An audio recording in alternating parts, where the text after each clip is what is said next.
Isso que você falou é muito importante, porque ainda há uma visão equivocada de que quem precisa de análise, terapia, psicoterapia é quem está com problema.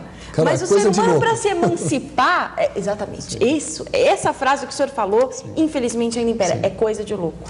É bom a gente quebrar esse tipo de preconceito, claro, né? Cara, mas está quebrando, eu acho aos poucos está quebrando e é muito bacana. E assim, você falou, é bom a gente recorrer a isso, a gente tem que lembrar que quando a gente nasce, a gente já vai para a mãe, ou seja, a gente está sempre precisando de alguém para se desenvolver. E eu acho muito proveitoso a pessoa que percebe que ela pode melhorar, né? A pior coisa é a onipotência de falar, poxa, eu sou assim, pronto. Não, a gente tem que melhorar. E até os homens, cada vez mais que eram extremamente resistentes à busca de psicoterapia, cada vez mais eles estão buscando esse auxílio, né? Então, tá bem abrangendo, ainda bem, viu? Os homens sempre mais resistentes, sim, né, quanto a isso. Na verdade, é o que eu costumo dizer, traz-se uma carga ali genética, do homem ele é o provedor, ele que vai à caça, então ele não pode chorar, tal. Infelizmente, a gente sofre um pouquinho desses paradigmas, mas cada vez mais eu acho que a inteligência está cada vez mais em alta e as pessoas percebem a necessidade dessa busca para melhorar. Alessandro, e voltando ainda um pouquinho à questão das crianças, a Ivana coloca aqui pra gente a questão da escola, né? E a escola como local que as pessoas, infelizmente, ainda delegam. Ou escola, ou babá, ou qualquer outro lugar ou pessoa. E a escolha da escola? Sim. Na verdade, eu acho que para o pai escolher a escola, ele tem que, claro, entender toda a metodologia, que é extremamente importante, mas entender a característica do filho, né? Então, a criança ela tem algumas características que vão começando a ser um destaque. Por exemplo, tem a criança que ela tem o prazer de estudar mais, ela é uma criança que ela busca mais um livro, que ela busca mais, ela tem um comportamento mais introspecto, e tem aquela criança mais ativa, que gosta mais de esporte. Então, isso é uma coisa que vale muito ressaltar, que o importante é que a criança seja feliz. Não adianta você colocar num colégio onde tenha várias línguas, que é muito saudável, bacana, mas para uma criança que não tem aquela identificação, que não tem aquele prazer, não vai dar. Então, o que nós vamos desenvolver? Um jovem extremamente frustrado, né, extremamente, muitas vezes até depressivo, porque ele está tendo que se adaptar a uma história, a uma vida que não cabe ao perfil dele. Isso é muito importante. Conhecer a metodologia e conhecer muito bem o filho, para ir buscar.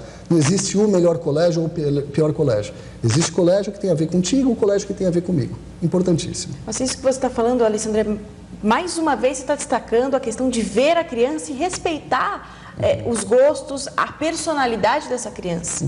O indivíduo pelo indivíduo, né? Sim. E não comparando o indivíduo sempre com o todo, né? Claro. Vou dar um exemplo prático que eu acho que fica mais fácil para todos entenderem. Tem uma criança que eu atendo e trabalhando a mãe, explicando que aquele colégio não tinha muito... Um excelente colégio, tá, Carol? Não tinha muito a ver com a característica do filho. E eu tinha uma criança dentro da minha sala, com 10 anos, com uma olheira, com uma cara extremamente depressiva, angustiada, e eu falando para a mãe, não é o perfil dele, a gente tem que respeitar, ele é uma criança que ele gosta de esportes, ele gosta de socializar, enfim, não que o colégio não socialize, mas um colégio que desperte muito mais essa característica. Hoje essa criança está comigo ainda, 11 anos, é uma outra criança, né? A mãe aceitou essa orientação, feliz, está tirando as notas medianas dele, mas ele está se sentindo muito bem, que é isso que a gente tem que privilegiar. Não adianta a pessoa ter a nota 10 e ser infeliz. Se ela tiver 7 e for muito feliz, é isso que vale. Até porque, doutora Alessandra, a gente pode partir para um questionamento até maior, até onde a nota é capaz de avaliar. Exatamente. Até onde os métodos que avaliam o seu filho, a sua filha, são capazes de avaliar as reais possibilidades, os reais talentos que ele tem. Exatamente. Muitas vezes, muito bacana o que você falou, muitas vezes o Colégio X, ele dirige a criança a ter uma característica e de repente está cortando um potencial que pode ser fantástico. Quantas pessoas que nós não ouvimos falar, atletas, enfim, ou até... Einstein era péssimo em matemática. Muito bom exemplo. Ele revolucionou toda a ciência contemporânea. Quem não conhece o Einstein? Sim. Era um péssimo aluno em matemática. Então, até que ponto a escola pode... taxado como um maluco. Com certeza. Né? Então, é isso. De repente, algumas escolas têm uma tendência a castrar o potencial. Né? E aquela criança pode ser inteligente, mas pode ser um excelente também esportista. Né? E aquela pode ser mega inteligente, mas não conseguir externar na vida dela aquela inteligência e não conseguir crescer como indivíduo com aquela inteligência, né? Então, assim, tem que conhecer, né? Tem que conhecer. A visão dos pais em cima dos filhos é muito importante, né? Quando você me falou da nota, a minha nota para analisar uma criança dentro do meu consultório é nota da felicidade. Então, até que ponto ela é feliz ou não. Se ela não é feliz, precisamos mudar, né? Se ela está tirando 10 e chega para mim triste, alguma coisa está acontecendo, né? E como você falou, 10 muitas vezes não significa felicidade, não significa muitas vezes tão importante assim. Porque aí entra a questão também, doutor, talvez de diferenciar o que é a felicidade para o pai. Sim.